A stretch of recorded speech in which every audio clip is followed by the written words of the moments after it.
haz mi carácter más como el tuyo. Yo quiero ser Jesús, haz mi carácter más como el tuyo. Yo quiero ser, porque en esta vida hay cosas que pasan que yo no entiendo, porque yo quiero demostrar tu amor a cada instante. Hazme hacer tu voluntad y morir a mi viejo hombre. Haz mi carácter más como el tuyo. Yo quiero ser. ¿Por qué no le damos un aplauso al que vive por los siglos de los siglos? Bendito sea su nombre. Amén. Vamos ahí a 2 de Corintios capítulo 26, amado hermano. Amén. Ya, por favor, sus celulares, ahí les pido también de la manera más 70. 2 de Crónicas 26. Perdón, 2 de Crónicas 26, 10. Vamos a leer, amén. Capítulo 26, 2 de Crónicas. Y vamos a leer del verso 1 al 8, amén. ¿Me acompañas con tu vista? Amén. Si no, ahí está la pantalla y vamos a leerlo juntos. Reinado de Usías.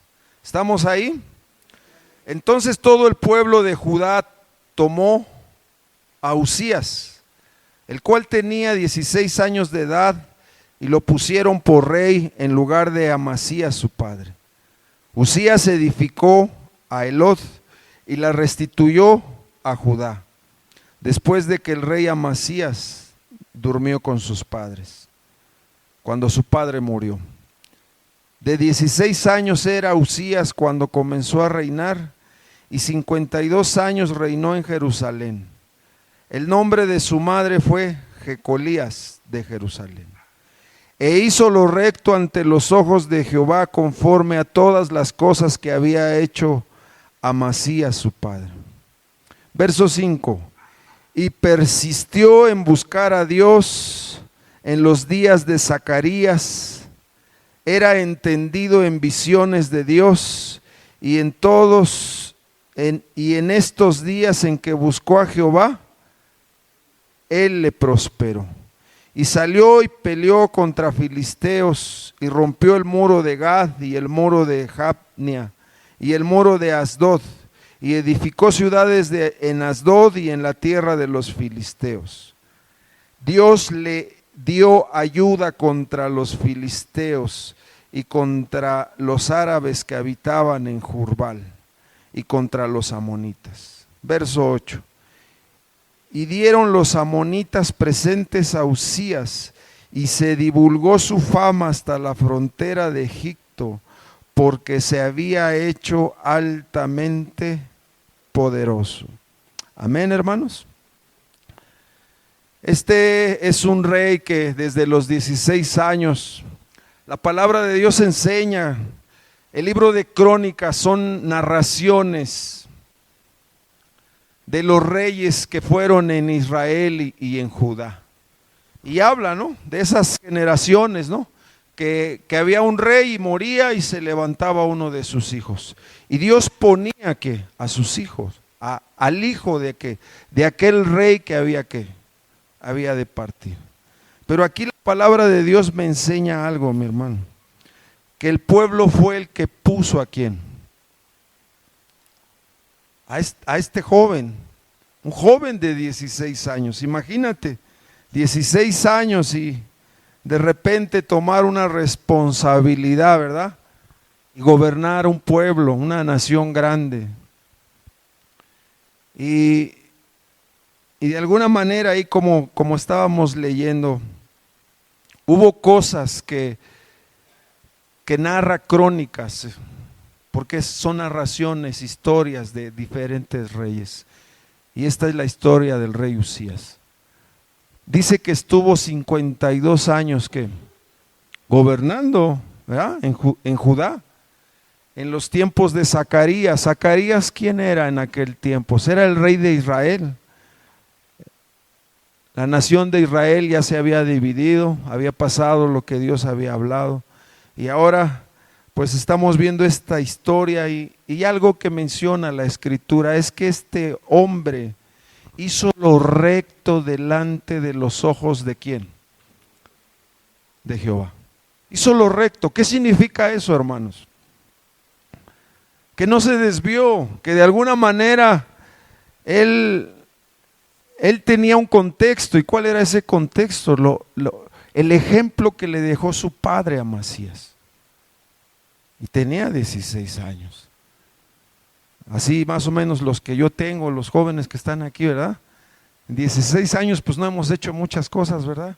No tenemos mucha experiencia, pero imagínate ese joven de 16 años, de repente enfrentar tantas responsabilidades como rey, sentado ahí en un trono y atender esa responsabilidad.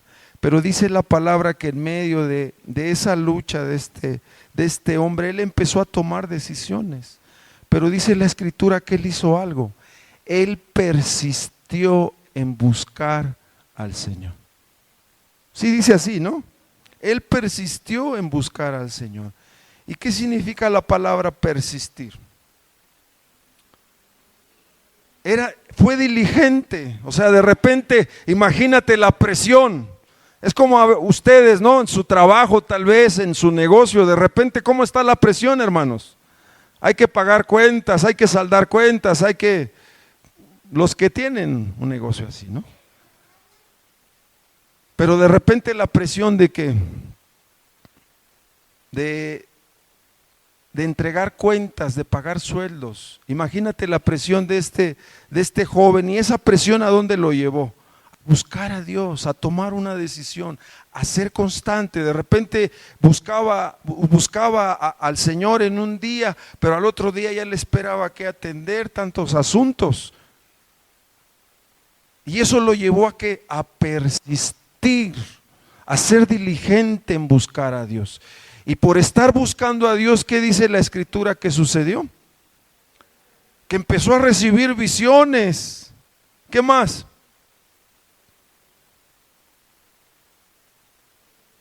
Prosperó, exactamente, hermanos. Prosperó, él le empezó a ir bien, empezó a adquirir sabiduría. Esa persistencia de estar buscando al Señor. ¿Cómo lo buscaba? En su palabra, hermano. En oración, lo buscaba, mi hermano. Y entonces toda esa comunión que tuvo con el Señor lo llevó a empezar a madurar, a empezar a hacer la diferencia, empezar a creer, empezar a ver la gloria de Dios. ¿Por qué? Porque le empezaron a salir las cosas bien. La Biblia no narra cuántos años él empezó a prosperar, pero estuvo 50 años reinando en este pueblo de Judá. Ni los que yo tengo, ¿eh? ¿Sí me entienden? Entonces, ¿qué sucedió? Que de repente dice la palabra que él empezó a pelear, empezó a salir adelante, empezó a ensancharse, pero dice que Dios le dio ayuda contra sus enemigos. Dios lo guardó, Dios era su retaguardia, Dios estaba delante de él. Y Dios lo ayudó contra sus enemigos, contra los árabes, contra los filisteos, contra los amonitas. Amén. ¿Quién lo ayudó? Entonces, y dice que todo lo que empezó a suceder lo llevó a algo, a tener fama hasta lugares más recónditos, hasta Egipto, fronteras con Egipto. ¿Qué es fama, hermanos? No escucho, fama, ¿qué es fama? reconocimiento. ¿Qué más? Famoso, conocido, reconocimiento. La gente empezó a hablar de él. Amén. Y dice la escritura más adelante que él empezó a edificar torres, que él era amigo de la agricultura y empezó a trabajar en ello. Empezó a tener ideas para el bien del pueblo en diferentes áreas, como el campo, como los animales, como estrategias. Tenía arquitectos, hermanos, que él había buscado con esa sabiduría y que los había puesto en esas torres y que ahora tenían un tipo de máquinas donde ya no era el arquito y la lanza. Pum, pum, pum. Y también ¿qué? Catapultas, hermano. Y entonces, ¿qué empezó a pasar con esa fama, con ese rey? El mismo pueblo, no tan solo a sus alrededores, el mismo pueblo empezó a reconocer a ese rey, en su sabiduría, en su destreza, en sus proyectos. Empezó a ver a ese rey de una manera de agradecimiento. ¿Por qué? Porque el contexto de estos reyes, en los tiempos, por ejemplo, de su padre, a pesar de que empezó bien, empezó a hacer ciertas cosas que eran rectas delante del Señor, sucedió algo. Se fue a las batallas y de repente, como veía que los edomitas ganaban batallas, dice, pues yo me voy a traer uno de sus dioses para también yo ganar las batallas contra mis enemigos. Error. Y empezó ¿a qué? A venirse para abajo su reinado. Hasta que empezaron a conspirar con él y lo buscaron y lo mataron en un lugar llamado Laquis. Amén, hermanos. Ahí vamos, ¿verdad? ¿Sí van entendiendo? Pero entonces dice la escritura, acompáñame ahí, segunda de Crónicas, verso 26. Ahí en el 13 al 16. Y fíjate lo que siguió haciendo. Empezó a buscar hombres esforzados, valientes, y bajo la mano de estos estaba el ejército de guerra, 307,500 guerreros poderosos y fuertes para ayudar al rey contra ¿qué? Los enemigos. Y Usías preparó para todo el ejército escudo, lanzas, yelmos, coseletes, arcos y hondas para tirar piedra. E hizo en Jerusalén máquinas inventadas por ingenieros para que estuviesen en las torres y en los baluartes para arrojar saetas y grandes piedras. Y su fama se extendió lejos porque fue ayudado maravillosamente hasta hacerse poderoso. 16. Mas cuando ya era fuerte, su corazón se enalteció para su ruina, porque se rebeló contra Jehová su Dios, entrando en el templo de Jehová para quemar incienso en el altar. ¿De qué? Del incienso. Vamos a detenernos ahí. Entonces dice la escritura que Dios empezó a permitir que entre el pueblo y entre otros lugares Él recibiera ¿qué? Mucha ayuda. Y se hizo poderoso, pero sucedió algo. Su corazón se enalteció. Ese fue, como dice la escritura, cuando su corazón se enalteció, esa fue ¿qué? Su ruina. Amén. ¿Sí estamos aquí? Entonces ahora, ¿qué significa?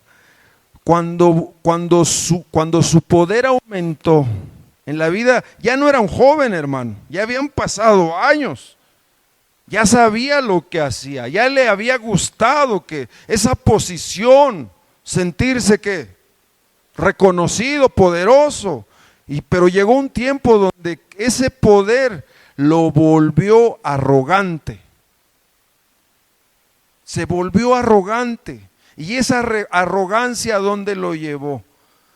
A obrar corruptamente delante de Dios y serle infiel a Dios. Eso es lo que significa. Esas fueron las consecuencias. ¿Qué es enaltecerse? ¿Qué es ser arrogante? Jactancioso, engreído. ¿Cómo? Orgulloso, prepotente. ¿Dónde empezó el problema? Su corazón, mi hermano. Interiormente, mi hermano, empezó a haber un problema. Y esa fue su ruina. Iba bien, mi hermano.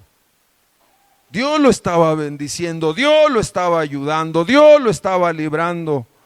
Él había agarrado el caminito de las cosas buenas que aprendió de su padre, pero de repente tanta bendición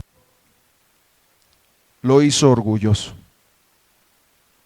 Amén. Ahora, vamos ahí al verso 17. Y entró tras él el sacerdote Azarías con 80 sacerdotes de Jehová, varones valientes, y se pusieron contra el rey Usías y le dijeron: no te corresponde a ti, oh Usías, el quemar incienso a Jehová, sino a los sacerdotes hijos de Aarón, que son consagrados para quemarlo. Sal del santuario, porque has prevaricado, y no te será para gloria delante de Jehová Dios. 19. Entonces Usías, teniendo en la mano el incensario para ofrecer incienso, se llenó de ira, y en su ira contra los sacerdotes, la lepra le brotó en la frente delante de los sacerdotes, en la casa de Jehová junto al altar del incienso.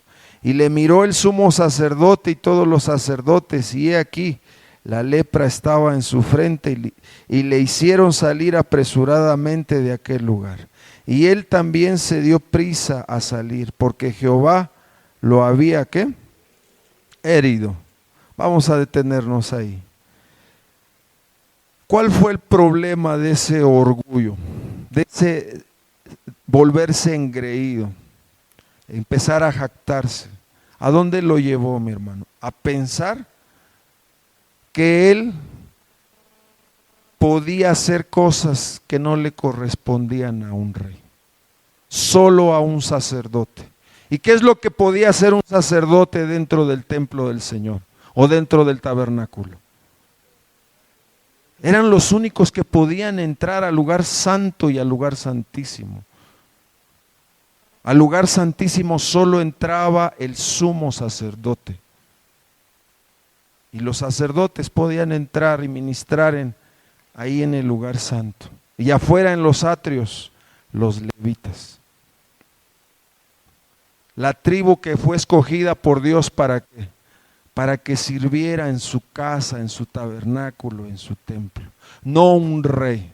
Y entonces se llenó tanto de orgullo, de pensar que podía hacer muchas cosas, que sucedió algo. Quiso llevar, lo voy a usar como ejemplo, ¿sí? Ayúdame aquí, Chelito, hazla para atrás, por favor. El incensario era como un tipo recipiente, donde dentro del recipiente echaban las brasas. Lo voy a explicar de esta manera. Aquí lo pongo. Si te das cuenta que hay un barandal, ¿verdad? De aquí para allá. Lo vamos a usar como ejemplo este lugar. Todo esta zona que vemos aquí, en el tabernáculo que Dios había levantado a través de Moisés, era el lugar santo. Y después, en el lugar santo, estaba una mesa donde estaban los panes de la proposición. Y del otro lado estaba un candelabro con 7 velitas que se prendían. Ese era el lugar santo. y simbolizan algo, representan algo. Y entonces, para entrar al lugar santísimo, aquí había un velo. Pero antes de entrar al lugar santísimo, había un altar de oro, que era donde ofrecía el sumo sacerdote incienso. ¿De dónde sacaba? Con el incensario él iba y salía ¿de dónde? Del lugar santo. Y ahí atrás en la parte de afuera, vamos a ponerlo aquí, eran los patios. Y afuera de los patios había otro velo. Y estaba el altar de bronce donde hacían los sacrificios y donde quemaban los holocaustos. Entonces llevaban el incensario, con unas tenazas sacaban ¿qué? Las brasitas. Y ya en ese mueble que también representa algo, que es el altar de oro, ahí ponían que esas brasitas. ¿Y qué había en ese lugar? En esos recipientes que estaban en ese mueble. Incienso aromático. Y entonces, ¿qué es lo que quería hacer Uzías? Hacer esto, mi hermano. Llevar el incensario. Esto se hacía diario, pero había una vez al año, el sumo sacerdote hacía lo mismo, pero ¿sabes qué? Una vez al año entraba y antes de entrar al lugar santísimo, ofrecía ese incienso, ese aroma agradable. Se llenaba el lugar santísimo de ese aroma, de ese humo, y entonces el sumo sacerdote, nadie más podía entrar. Antes de que entrara él tenía que llenar de ese incienso el lugar santísimo. Y entonces cuando entraba, aquí estaba el propiciatorio, donde estaba el arca del pacto, los querubines, y llevaba la sangre del animalito que había sido sacrificado allá afuera. Y con sus dedos, con 3 dedos, esa sangre de un cordero sin mancha, sin defecto, la rociaba ¿dónde? En el propiciatorio. Ese era el ministerio de los sacerdotes. Te lo expliqué muy rápidamente. Amén. Esto es amplio, mi hermano. Acompáñame ahí a Números 18, por favor. 18 del 5 al 7. Amén. Si estamos aquí, aleluya. Dice, aquí el Señor se está dirigiendo a Aarón y a sus hijos. Y ellos venían de la tribu de Leví, y a ellos les correspondía, solo a ellos, ser esos sacerdotes que podían entrar hasta el lugar santísimo. Y les decía esto: y tendrán el cuidado del santuario y el cuidado del altar, para que no venga más la ira sobre ¿qué? Entonces, si no hacían las cosas como Dios había establecido, había muerte. Era tal y como Dios lo había establecido. Sigue diciendo el 6, porque he aquí yo he tomado a sus hermanos los levitas de entre los hijos de Israel, dados a ustedes en don de Jehová, para que sirvan en el ministerio del tabernáculo de reunión. 7, mas tú y tus hijos contigo guardarán el sacerdocio en todo lo relacionado con ¿qué? Con el altar y del velo adentro, y ministrarán. Son los únicos que podían pasar. Yo les he dado el don, el servicio de su sacerdocio, y el extraño que se acercare, ¿qué va a pasar? Morirá. Entonces, de repente imagínate a Uzías. Ya estaba a punto, y de repente llegaron a Azarías, el sumo sacerdote, y ya él ya iba lo que sabía, pero no le pertenecía. ¿Por qué, mi hermano? Porque se había vuelto orgulloso. Porque ya ya su mente ya se había extraviado de la realidad. Sus pies ya no estaban ¿dónde? En el piso. Entonces de repente quiere hacer eso y le dice, no, no lo hagas, no lo hagas. Si él lo hubiera hecho, ¿qué hubiera pasado? Hubiera muerto ahí así, ¡pum! Y no solamente él, iba a venir mortandad ¿para qué? Para el pueblo. ¿Y esto qué tiene que ver con lo que estamos hablando, mi hermano? Mucho, mucho, mucho, mucho. ¿Por qué?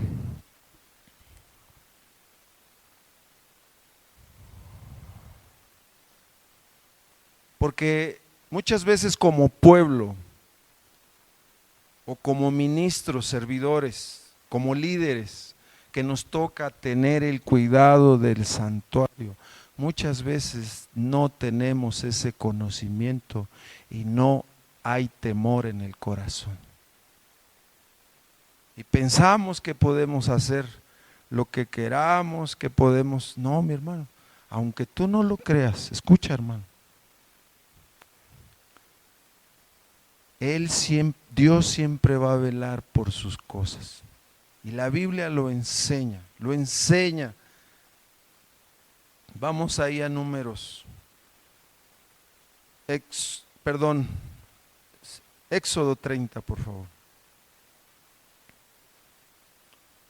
Y ya pasamos a otro punto. Éxodo 30.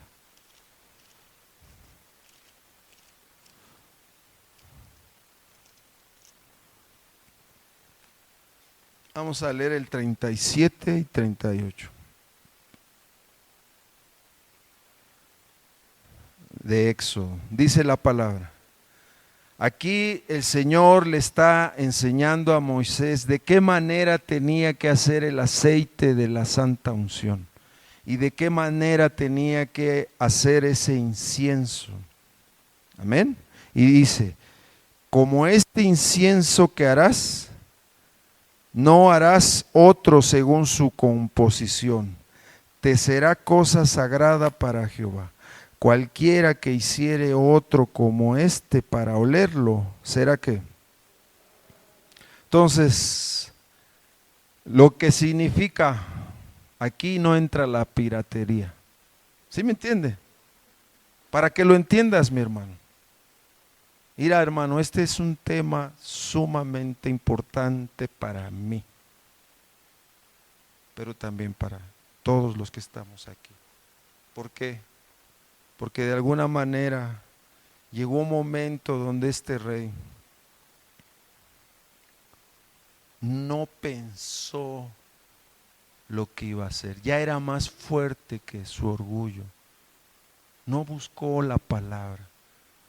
El Señor a través de Moisés en los tiempos de Números, de Levítico, Dios le advirtió al pueblo y les dijo, cuando ustedes pidan rey, porque va a pasar más adelante, y ustedes como pueblo van a pedir un rey, van a querer un rey.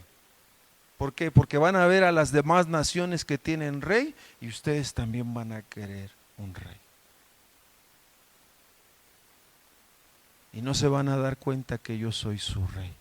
Pero cuando pase eso, cuando ustedes empiecen a exigir eso, a exigirme eso, yo les pondré un rey, pero voy a hacer algo con ese rey. Y le empieza a dar advertencias, y una de las más grandes que le da es esta. Tú como rey tendrás una copia de la ley, de los mandamientos, de mi palabra, y todos los días de tu vida la vas a leer como rey. ¿Para qué? Para que no te vayas tras los caballos, para que no te vayas tras las riquezas, para que no te vayas tras los dioses ajenos, tras las mujeres extranjeras, para que no te enaltezcas, para que no te llenes de orgullo. Porque Dios sabe nuestra necesidad y por eso siempre habla, siempre advierte. Y lo hizo en este tiempo ¿con quién? Con este rey, lo hizo desde antes en el pueblo de Dios, con los líderes que se levantaron. Y es importante esta parte. ¿Por qué? Porque de alguna manera, mi hermano,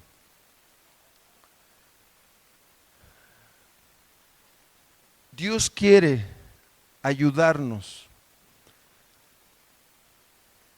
a entender su santidad. Porque ese es el punto, mi hermano. Dios quiere que nosotros admiremos su santidad, que entendamos esta parte. Antes de ir a este punto, hermanos, vamos ahí al libro de Proverbios. Proverbios 21:4, por favor. Si estamos aquí, mi hermano. Proverbios 21:4. ¿Qué dice la palabra? Altivez de ojos y orgullo de corazón y pensamiento de impíos son ¿qué? ¿Son qué, hermano? Son pecado. Entonces, tres cosas que enseña la palabra. ¿Qué es un pensamiento impío? Es alguien que ya conoce los estatutos, ya conoce la palabra de Dios y lo hace, mi hermano. Sabe que hay cosas que no debe hacer y las hace. Tiene esos pensamientos impíos. No es alguien que no conozca la palabra, es alguien que conoce la palabra, pero tiene pensamientos impíos. Y dice, eso es pecado. Así como la altivez de ojos. ¿Qué es la altivez de ojos? De repente cuando nos sentimos superiores a los demás. De repente cuando yo sé más que el otro. Altivez de ojos, así miramos, comparamos. Y eso es altivez de ojos. Y orgullo, dice. Entonces, ¿qué es orgullo? Ser arrogante, ser engreído, mi hermano. Ser prepotente. Entonces, Eclesiastés 7, capítulo 7, verso 8 y 9. ¿Qué dice? Aquí me muestra dos cosas. Porque estamos viendo cómo este rey se enalteció, ¿verdad? Y dice, mejor es el fin del negocio que su principio. Y son consejos. Y dice, mejor es el sufrido de espíritu que el altivo de ¿qué? Entonces, ¿qué es mejor? ¿Que sea orgulloso o que sea humilde? Porque es lo que quiere decir. ¿Qué es mejor para ti? ¿Qué es mejor para mí delante de Dios? ¿Qué es mejor para mí como líder? ¿Qué es mejor para ti como pueblo? Ser humilde, mi hermano. Siguiente versículo. Es ese. No te apresures en tu espíritu a enojarte, porque el enojo reposa ¿dónde? En el seno de los necios. Entonces de repente, ¿qué fue lo que hizo este hombre? Este rey. Lo confrontaron. ¿En dónde? En su orgullo, en cosas que no debía hacer por su orgullo. ¿Y cómo reaccionó? Se llenó de ira, mi hermano. Se llenó de ira. O sea, iba a reaccionar, iba a responder y por un momento iba a ser una locura. Lo hizo Saúl, hermano. Mató a 80 y tantos sacerdotes en su locura. Y este rey iba a hacer lo mismo, se llenó de ira y dentro del templo del Señor iba a ser una locura. Y ahí dice la palabra, ¿qué pasa cuando nos enojamos? ¿Qué pasa cuando no entendemos? Lo voy a poner así, pero hermano, créeme, ahorita el Señor va a hablar a nuestro corazón, pero lo voy a poner así. Hay rangos, hermano. Así como el tabernáculo, hay un lugar que son los atrios, hay un lugar que es el lugar santo, hay un lugar que es el qué. Así también hay personas que Dios va a levantar y que va a honrar. Y que Él le va a demandar a esas personas por su santuario y por su pueblo. Y también al pueblo le va a demandar. ¿Sí entendemos, hermano? Mire, Vamos a meditar un poquito esta parte. ¿Qué es el orgullo, mi hermano? ¿A dónde nos va a llevar el orgullo? Conforme las Escrituras, cuando se levantó Coré contra Moisés y Aarón, dice lo mismo que con Usías. ¿Se rebelaron contra Moisés y Aarón? No. ¿Contra quién se rebelaron? Contra Dios. O sea, el problema es con Dios, tanto los líderes como el pueblo, mi hermano. ¿Sí vamos entendiendo? Y entonces, siempre el orgullo, cuando hay orgullo en el corazón de un líder o del pueblo, siempre va a haber queja. Cuando hay orgullo te vas a quejar. ¿Por qué tarda tanto la alabanza? ¿Por qué nada más pasan al hermano? ¿Por qué nada más piden dinero? Hermano, nada traje a este mundo y nada me voy a llevar, igual que tú. Estas son las cosas santas de Dios, y si no las hacemos conforme su palabra, conforme el temor en el corazón de un pueblo y de los líderes, ¿sabes qué va a pasar? La ruina. Nos espera la ruina, porque llegó un momento donde Usías llegó a un punto donde ¿qué? Donde tenía todo, donde se había hecho fuerte y tenía que tomar una decisión: o se humillaba o se aferraba a su orgullo. Y se aferró a su orgullo, y eso trajo consecuencias para el pueblo y trajo consecuencias para su reinado, para su reinado, perdón, porque no era sacerdote. ¿Sí vamos entendiendo, mi hermano? Es importante, mi hermana, estás aquí como pueblo porque Dios te llamó para que seas un pueblo santo. Y la responsabilidad de los que predicamos aquí y que estamos aquí es para servirles a ustedes, para enseñarles a través de la palabra de qué manera nos debemos conducir en la casa del Señor. Esa es la voluntad del Señor. El orgullo divide. El orgullo siempre va a dividir.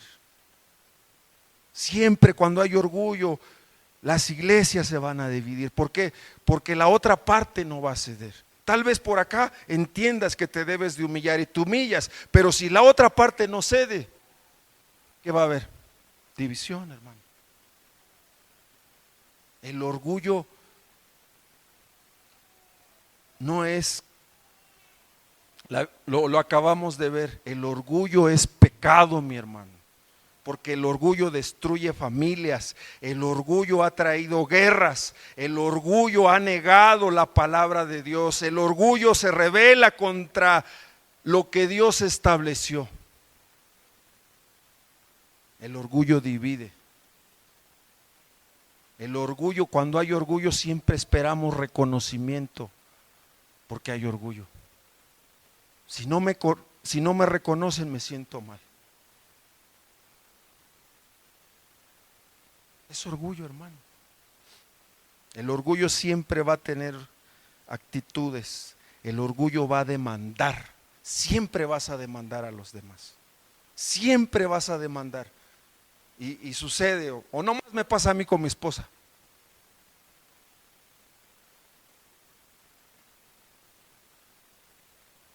No estoy hablando de mí, no de mi esposa, si no al rato. Pero entiendan esto, hermanos. El orgullo siempre nos va a llevar a demandarle a los demás, a exigir a los demás. Estoy hablando de orgullo, no estoy hablando de otra cosa. Pero meditemos siempre: cuando hay orgullo demandamos a los demás, demandamos a nuestra esposa, demandamos a nuestros hermanos, demandamos a nuestros hijos, hermano. Si no hacen las cosas como nosotros decimos, es porque hay orgullo. Tenemos la responsabilidad de corregirlos con vara, porque los amamos. Tenemos la responsabilidad de darles un buen ejemplo. Tenemos la responsabilidad de guardar su corazón, de estar ahí para darles un consejo a nuestros hijos. Y aunque nuestros hijas digan, no, no, ya me la sé al derecho y al revés, no sabe nada, así como yo no sé nada. El que cree saber algo, dice el apóstol Pablo, hágase ignorante. El orgullo critica, prejuicios, criticas. Cuando hay orgullo, criticamos. Es que esto, es que aquello. Puedo dar muchos ejemplos, hermano. Pero Dios confronta el orgullo, porque el orgullo es peligroso, hace daño, mata al creyente. Satanás cuando cayó del cielo, ¿por qué cayó del cielo? Porque se enalteció. Porque quiso tomar el lugar de Dios y no era su lugar. Y nunca más será su lugar. ¿Sí entendemos, hermano? El orgullo muchas veces trae este mecanismo.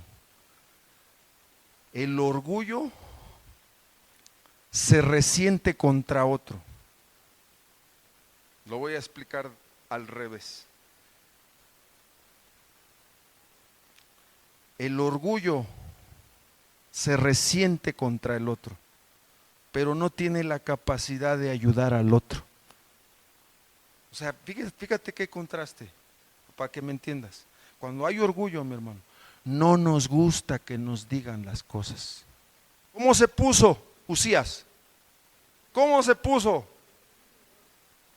Poco y explota. O sea, cuando hay orgullo te resientes con los demás, pero no tienes la capacidad de ayudar a otro, porque está el orgullo. El orgullo se rebela. Por eso pasó esto, porque ¿contra quién se rebeló Usías? Se olvidó lo que Dios le había dado, lo que Dios se había hecho, el lugar que tal vez yo meditaba la palabra, hermano, meditaba la palabra y digo, Señor, ¿lo pusieron o lo pusiste, no? Pero ahí está en las crónicas como un ejemplo para hablarme a mí, para hablarle al pueblo, mi hermano, que aprendamos a humillarnos. El orgullo es autónomo. Yo no necesito de mi hermano, yo puedo salir adelante. Es orgullo. Jesucristo va a venir por una iglesia, por un grupo de personas que fueron regeneradas a través del poder del Espíritu Santo por la fe. Personas que tuvieron una experiencia de salvación con el Señor. Personas que entendieron que su vida nada tenía que ver en este mundo y que pusieron su mirada en los cielos y que aprendieron a tener cuidado de la vida que llevaban. Personas que en su corazón el Señor fue formando a través de su palabra una nueva criatura. Pero no personas autónomas que dicen, aquí no me gusta, aquí me hicieron, me voy. Es orgullo, mi hermano. Luego me pongo con mi esposa así, ¿no? Ya tiene muchos años que no le digo que me voy de la casa, pero es orgullo, mi hermano. El orgullo es independiente, es inquebrantable. Escucha, mi hermano, irá. ¿A quién le va a doler más? ¿A la piedra o a mi mano? Es inquebrantable, mi hermano. Es tan inquebrantable que Dios me habla hoy y me confronta en esta área. Y mañana, si no me gusta lo que me dice, ahí está, vivo. Es insensible a la necesidad de los demás cuando se confronta. El orgullo nunca va a estar satisfecho y nunca vas a estar contento. Usías quería más, quería más, mi hermano. Y cuando hay orgullo queremos más. Si ya alcancé esto, quiero más. Si ya tengo un carro, puedo tener otro. Si tengo a mi esposa, pues también puedo tener otra. No, mi hermano. No. ¿Sí me entiende, mi hermano? La humildad siempre nos va a llevar a ser pacificadores, en vez de estarnos dividiendo.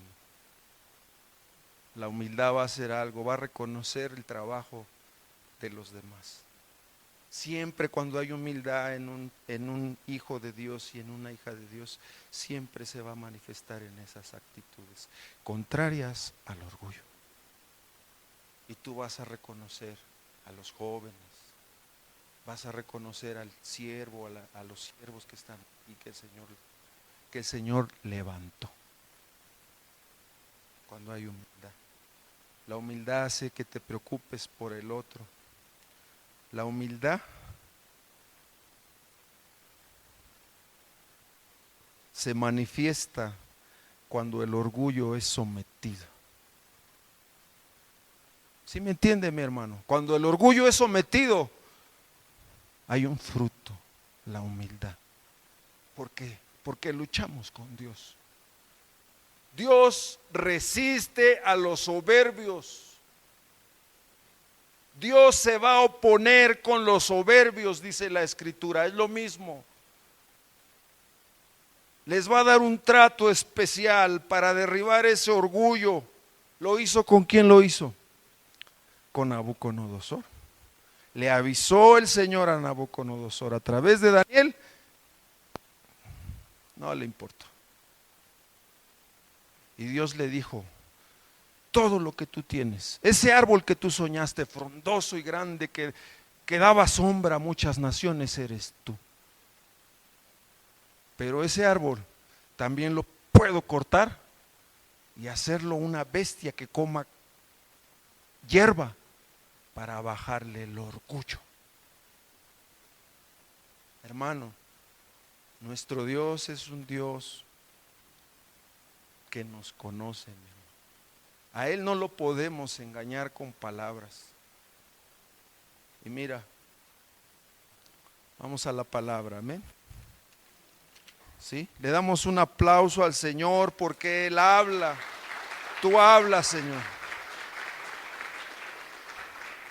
Isaías capítulo 6. Vamos a Isaías capítulo 6. Fer, ¿me puedes apoyar?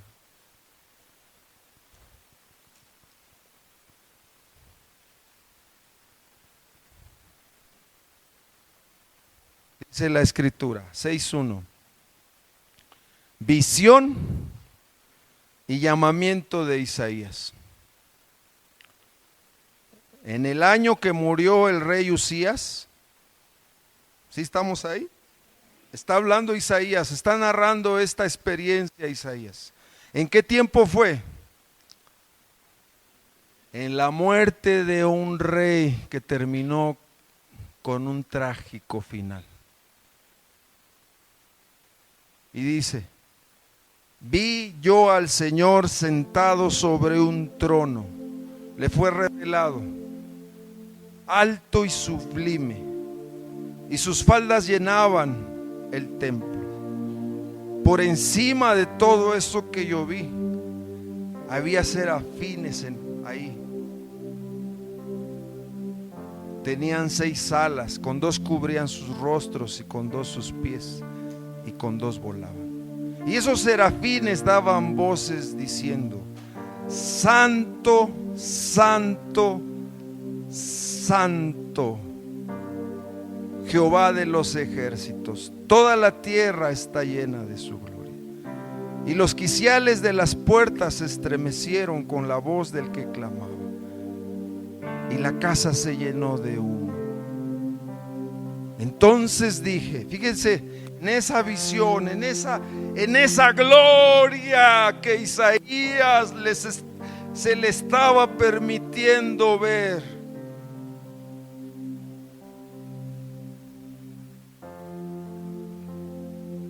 Ay de mí que soy hombre inmundo de labios, que habito con un pueblo inmundo. Mis ojos han visto al Rey Jehová de los ejércitos. voló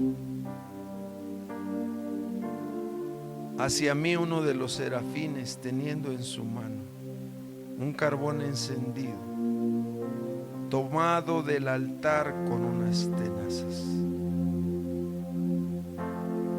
y tocando con él sobre mi boca, dijo: he aquí que esto tocó tus labios, y es quitada tu culpa y limpio tu pecado. Después oí la voz del Señor que decía: ¿a quién enviaré? ¿Y quién irá por nosotros? Plural, ¿verdad? Entonces respondí yo y dije: heme aquí, Señor, envíame a mí. Hermano, te lo voy a explicar de esta forma.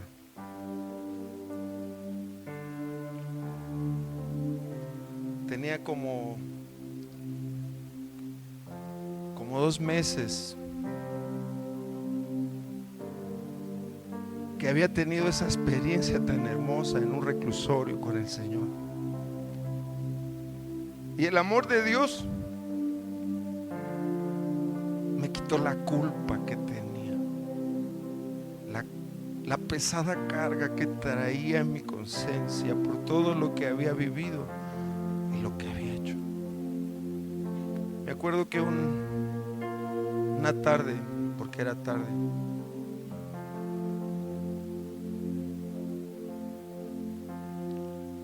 no sabía orar, tenía poco tiempo, pero tenía esa necesidad de hablar con el Señor, y lo hice a esa manera que en aquel tiempo estaba. Y de repente no me di cuenta, hermano, y quedé dormido. Llegó la noche, cerraron la galera donde estábamos. Yo me quedé dormido. Y dormido, mi hermano, de repente vi mi vida cuando era un niño, como de 5 años, 4 años por ahí. Y veía a un personaje vestido de blanco que me daba la mano. Y cuando me daba la mano, dentro de mí, no sé si estaba despierto o dormido, pero empecé a sentir una sanidad aquí. Y escuché la voz del Señor que me dijo así. Yo no conocía la palabra, y me dijo: pídeme y te daré por herencia las naciones y como posesión tuya los confines de la tierra. Mi hijo eres tú, yo te engendré hoy. Y así como Isaías, hermano, ¿qué significa esta revelación? ¿Qué significa esa parte de mi vida que fue radical? Porque cuando desperté empecé a sentir como vino el Espíritu Santo sobre mí y me llenó todo mi ser, y pude experimentar una experiencia con el Espíritu Santo, y sentí como esos ríos de agua viva, por haber creído en mi interior, se movían, y hallé descanso para mi alma. Y a partir de ese día mi vida no ha sido la misma. Y así, Isaías, ¿qué significa esto? ¿Qué significa lo que el Señor me? Es un salmo. La palabra yo no sabía que era un salmo. Ya después descubrí esa palabra porque quedó grabada en mi corazón. Porque Él graba su palabra a su pueblo. Él quiere que tú y yo tengamos experiencias verdaderas, porque eso es lo único que va a transformarte. La religiosidad hace que vengas a este lugar y te sientas bien, pero salgas y seas el mismo. El poder de Dios transforma naciones, transforma un corazón de piedra. El poder de Dios va a hacer que dejemos el pecado y nos volvamos a Dios. El poder de Dios va a traer sanidades. El pasado ya no se va a enseñorear de ti. Y yo entendí, ahora lo entiendo, que lo que el Señor me estaba dando, me estaba mostrando su salvación. Lo mismo Isaías.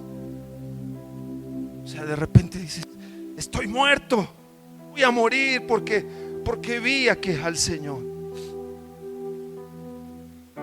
Reconoció su condición y se humilló. Y de repente dice que vio los serafines que fueron al altar, trajeron ese carboncito y lo pusieron en su boca. ¿Qué representa eso, amigo? Que detrás del tabernáculo, de ese templo, de esa gloria que un día se manifestó en los tiempos de Moisés, porque se manifestó. Éxodo 40 dice que Moisés hizo tal como Dios le reveló en todas las áreas. 2 26, hermano. 40, 26. Aleluya, ya terminamos. Puso también el altar de oro en el tabernáculo de reunión y quemó sobre él el incienso aromático, lo que estábamos hablando, ¿verdad? Lo que iba a hacer Usías, ¿verdad? Como Jehová había mandado a Moisés. Siguiente. Puso asimismo la cortina a la entrada del tabernáculo. 29. Y colocó el altar del holocausto a la entrada del tabernáculo de reunión, y sacrificó sobre el holocausto ofrenda como Jehová había mandado. Siguiente. Y puso la fuente entre el tabernáculo de reunión y el altar, y puso en ella agua para lavar. Y Moisés y Aarón y sus hijos lavaban en ella sus manos y sus pies cuando entraban en el tabernáculo de reunión y se acercaban al altar. Se lavaban como Jehová, ¿qué? 33. Finalmente erigió el atrio alrededor del tabernáculo y del altar y puso la cortina a la entrada del atrio. Así acabó que entonces una nube cubrió el tabernáculo de reunión y la gloria del Señor llenó el tabernáculo. Es lo mismo que le pasó a Isaías. De repente Isaías lloraba a un rey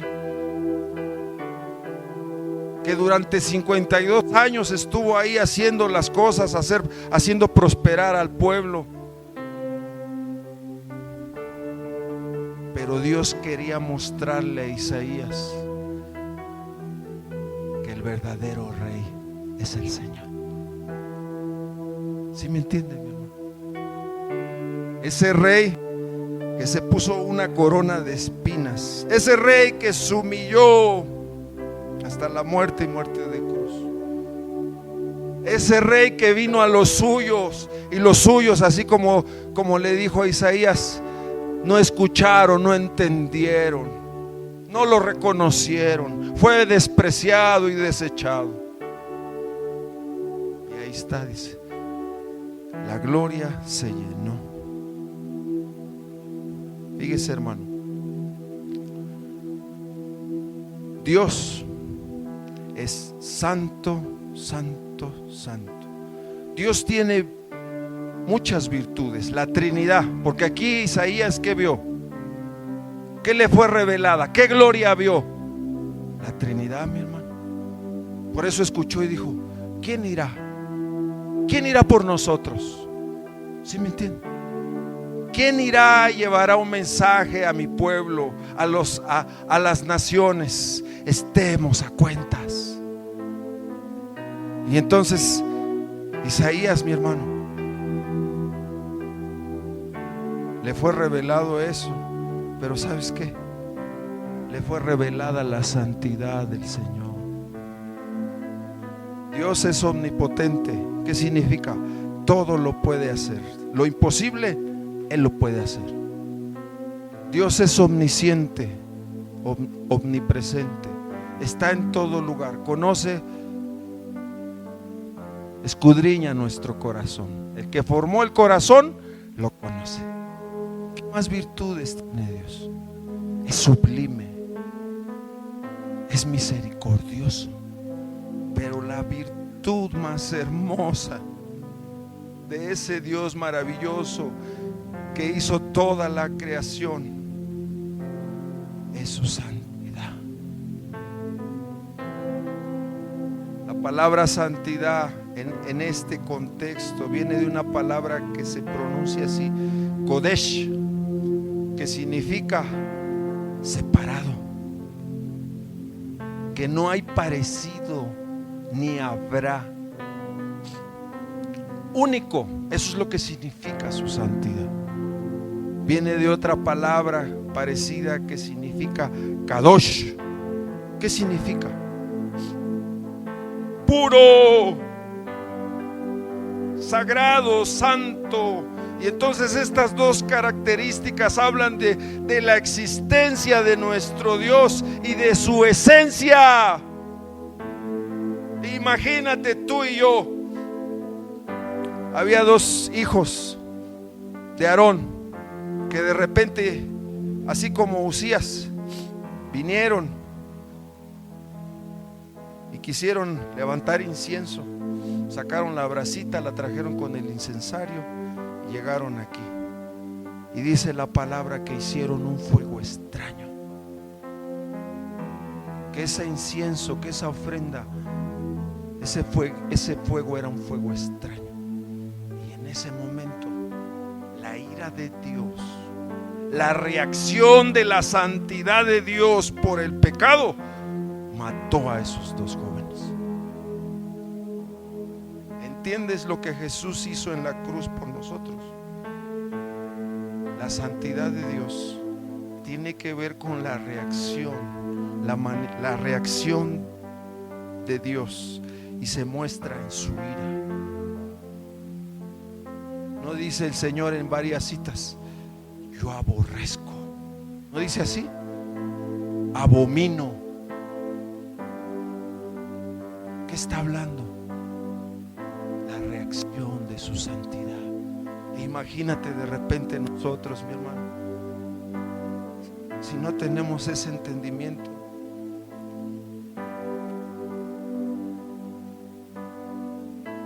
puede venir ira, mi hermano. Tenemos que, así como lo entendió Isaías, por eso gritó y dijo, voy a morir.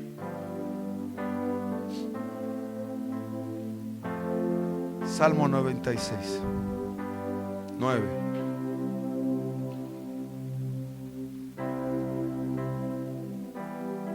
¿Qué dice? Aquí está hablando, aleluya. ¿Qué dice, hermanos?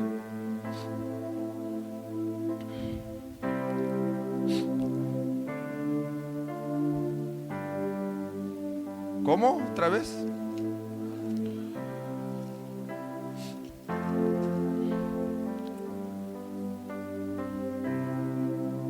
Vea que ya cambia cuando meditamos la palabra, hermano. Cambia mucho, ¿verdad? Vamos a leer el 7, dice: darle tributo a Jehová, oh familias de los pueblos, darle la gloria y el poder, darle a Jehová la honra debida a su nombre, traer ofrendas y venir ¿qué?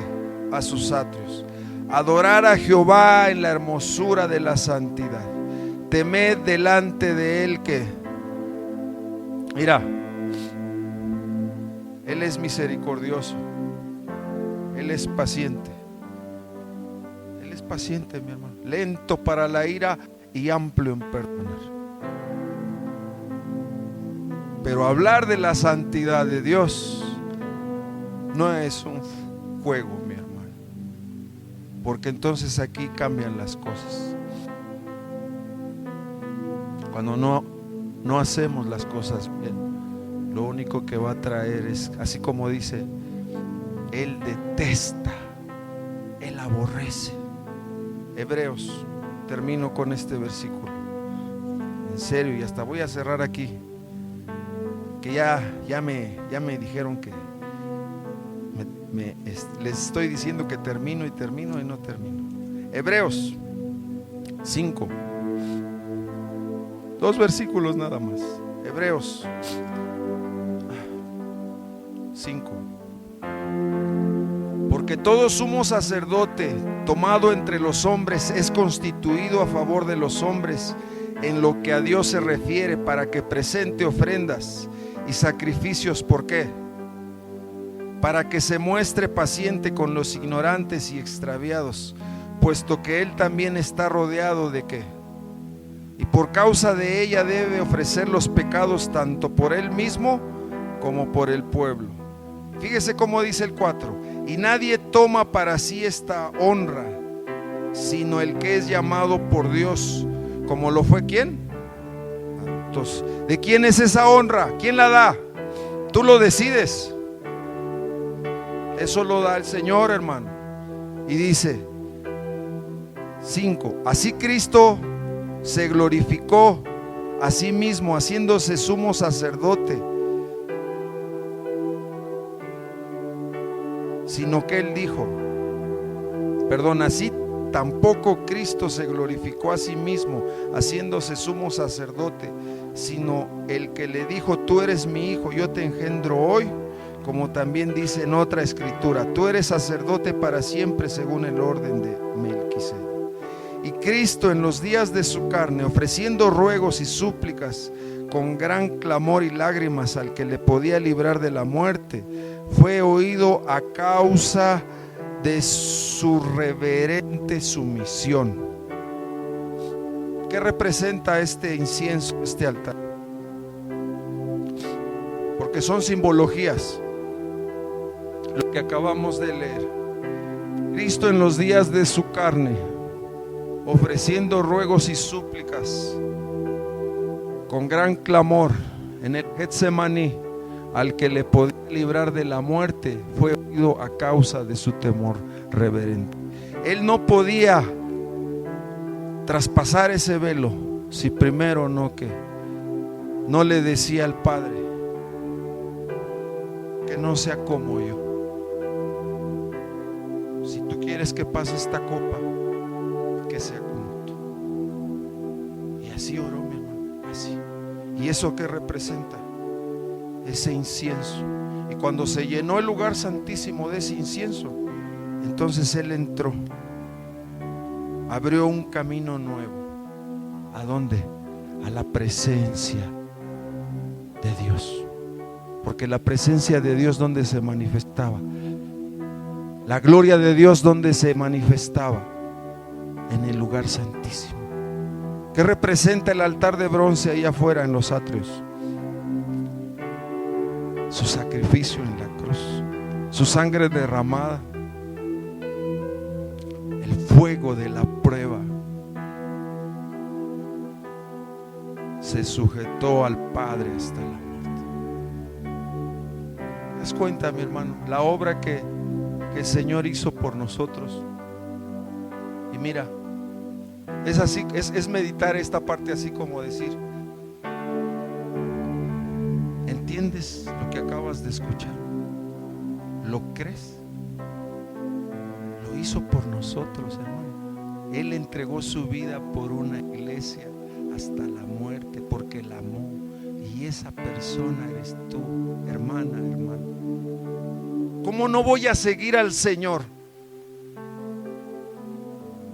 cuando entiendo que uno murió por todos? Y después todos esos que entendieron su sacrificio, esas etapas, también murieron a este mundo, murieron al pecado. Y ahora su vida solo es para aquel que murió por él.